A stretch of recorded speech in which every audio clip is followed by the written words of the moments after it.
আসসালামু আলাইকুম রহমতুল্লাহি আবরাকাত। প্রতিহিংসার রাজনীতি, নষ্ট রাজনীতি যেটাকে বলা হয়।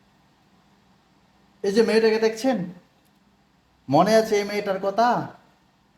যে বিজয় দিবসে স্কুলের একটা অনুষ্ঠানে তাকে বলা হয়েছিল, মানে সবাইকে বলা হয়েছিল যে যার মতো সাজো, যে যার চরিত্রের সাজো। কেউ শেখ হাসিনা সেজেছে, কেউ এই রোকেয়া সেজেছে, কেউ খালেদা দিয়ে সাজেছে। তো এই সেই মেয়েটা, সে এই যে ছোট্ট জায়গাটা দেখছেন, সেই স্কুলের সে শেখ হাসিনা খালেদা দিয়ে সাজিল।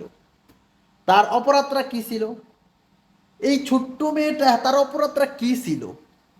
তার জন্য তাকে অনেক সমস্যা বহাইতে হয়েছে। আজকের একটা নিউজে দেখতে পারবেন, সে স্কুলের প্রিন্সিপালকে বদলি করে দেওয়া হয়েছে, তার চাকরি নাই করে দেওয়া হয়েছে।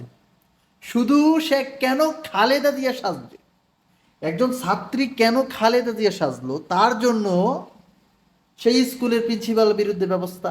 তার বাবার, এই যে তার বাবা, তার বাবার চাকরি চলে গেছে, তার বাবার চাকরিটাও চলে গেছিল।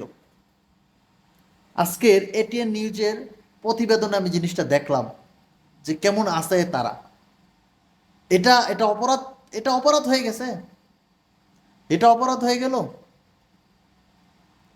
সে তো এই দেশের নাগরিক, সে এমনকি সাজে বইলা এটা অপরাধ। আরে রাজনীতি, আহ, আজকে কই গেল তোমাদের রাজনীতি? কই পালাইয়া বেড়াইতেছ?